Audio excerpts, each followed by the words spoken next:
A dark future could await Artemis, well, at least a night launch. Solar Orbiter survives a solar storm as it flies past Venus, and Falcon 9 had more than just Starlink satellites. This and more on today's edition of WSN Space Newscast.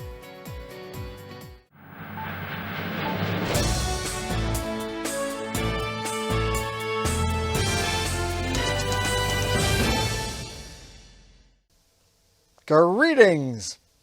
Artemis mission managers will be deliberating early this week about whether to fix and test the 8-inch hydrogen disconnect leak at the pad or bring the SLS moon rocket back to the VAB. They will probably also conduct negotiations with the Space Force Range Safety Office, potentially seeking an extension on the pad life of the Flight Termination System, or FTS. As we'll see in a minute, a night launch is a real possibility in October, and charting the path forward is not a simple matter. It's very complicated, so prepare to be confused. Although the general expectation is that NASA will have to go back to service the FTS regardless of the preferred leak repair plan, that's not a given. The team could conduct the repair at the pad to take advantage of a cryogenic leak test with liquid hydrogen, and then get an extension for the FTS that might allow a launch opportunity when the window reopens on September 19th. Another scenario would still see the repair and cryo test on the pad, and then a trundle to the VAB for FTS battery work and retest, perhaps along with a repair to the insulation on the inner tank flange, which has cracked. The insulation damage might cause a foam piece to fly off the rocket and threaten the solid rocket booster separation motors. With no FTS extension, this might be the best option. Or they could also opt to work expeditiously to just roll back and perform all the work in the building. It seems that the chance of getting a range safety extension long enough to be of any real value is not that high. So with the FTS work forcing a rollback, even a trouble-free stay in the VAB is not likely to allow the rocket to return to the pad and be ready prior to the closure of Launch Period 26 in the first week of October. An obstacle to using all of Launch Period 26 is the Crew 5 launch. Officials have already said that they will not interfere with the SpaceX flight to the International Space Station, now set for October 3rd. Holding that date means the last they could launch would be either September 28th, with a meager 34-minute window, or October 1st, an ideal daylight window, with a full 2-hour period. October 2nd is a daylight 109-minute window. Examination of the October Launch Period 27 opportunities shows how difficult it will be to find a daytime full 2-hour window. The first 6 from Monday, October 17th through Saturday the 22nd are at night with short mission durations. Only 2 have the 120-minute window on the 19th and 20th. The first daylight October opportunity seems to be unacceptably short at only 7 minutes on Sunday the 23rd. There is one ideal window, Thursday, October 27th, with a rare magical repeat of the earlier launch attempt trifecta. Daylight conditions, 2-hour window, and a long mission duration.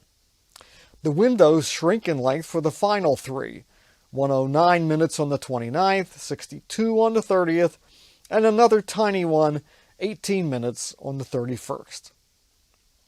The program has already said that they would find the short mission durations acceptable, so that factor would not be a constraint. Engineering would undoubtedly prefer a daytime launch to allow for better camera views of the ascending rocket, but we don't know if management will opt to go ahead with a night launch anyway. As you can see, the easiest decisions for an ideal window have already been forfeited, and the program will be making many tough choices. In a familiar sight, SpaceX performed another successful Falcon 9 launch late Sunday evening from the Kennedy Space Center. The picture-perfect ascent and booster return was a bit different than recent missions.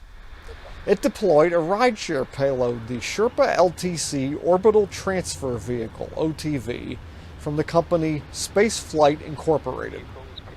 Although they did not name the satellite, it has been widely reported as the Boeing Varuna Technology Demonstration Mission, TDM, and was designed and manufactured by Astro Digital, headquartered in Santa Clara, California.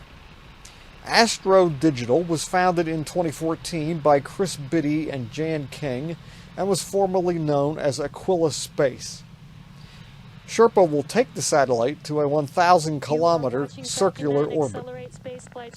Varuna is a commercial program intended to demonstrate technologies and perform in-orbit performance testing for a unique V as in Victor, V-band communications system.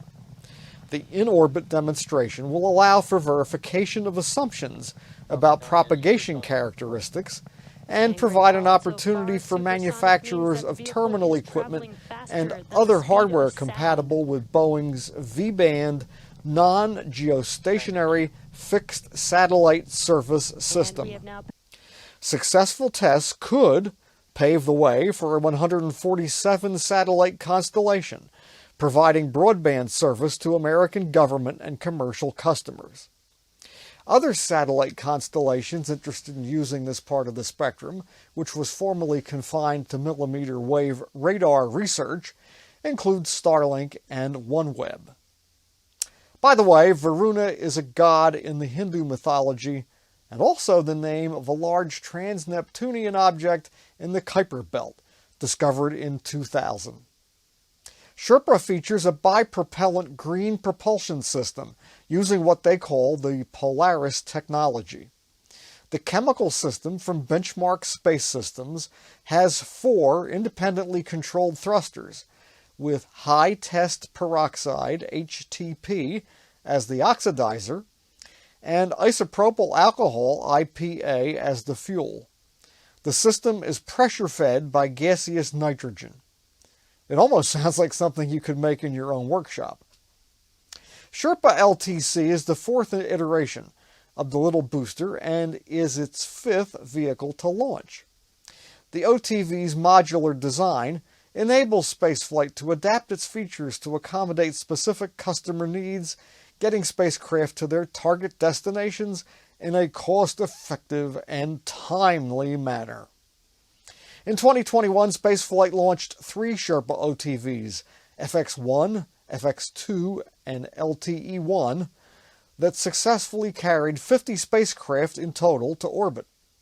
Sherpa AC, which made its debut on the SpaceX Transporter 5 mission a few months ago in May of this year, carried 2 hosted payloads to their desired orbital destinations. With this Starlink mission, spaceflight will have successfully launched more than 550 spacecraft across more than 50 missions. ESA's Solar Orbiter successfully completed its planned flyby of Venus in the early hours of Sunday, despite being subjected to an enormous coronal mass ejection just 2 days earlier. This image from the SOHO satellite captured the CME blasting from the sun's far side in the direction of Venus. These gravity assist maneuvers alter the orbit of the Solar Orbiter spacecraft, getting it even closer to the sun. It passed about 3,700 miles above the planet, a distance half the width of Earth. When it returns to the sun, the spacecraft's closest approach will be about 2.8 million miles closer. Solar Orbiter is a quarter of the way through its decade-long mission to observe the sun up close and get a look at its mysterious poles. Its orbit was chosen to be in close resonance with Venus, returning every few orbits to use its gravity to alter or tilt its orbit. Rice University reports that a team of Japanese and U.S. physicists have used atoms about 3 billion times colder than interstellar space to open a portal to an unexplored realm of quantum magnetism. Quote, unless an alien civilization is doing experiments like these, anytime this experiment is running at Kyoto University, it is making the coldest fermions in the universe, said Rice University's Caden Hazard. Fermions are not rare particles. They include things like electrons and are one of two types of particles that all matter is made of. A Kyoto team led by study author Yoshihiro Takahashi used lasers to cool its fermions, atoms of ytterbium, within about 1/1000th of a degree of absolute zero, the unattainable temperature where all motion stops. That's about 3 billion times colder than interstellar space, which is still warmed by the afterglow from the Big Bang. The payoff of getting this cold is that the physics really change, Hazard said. It starts to become more quantum mechanical, and it lets you see new phenomena. Astronaut Bob Hines aboard the International Space Station as pilot of Crew 4 has been posting some spectacular Earth images. They include volcanic islands, the blue waters of the Caribbean passing under the ISS solar array panels, cities at night, and even an airplane with bright blue contrails.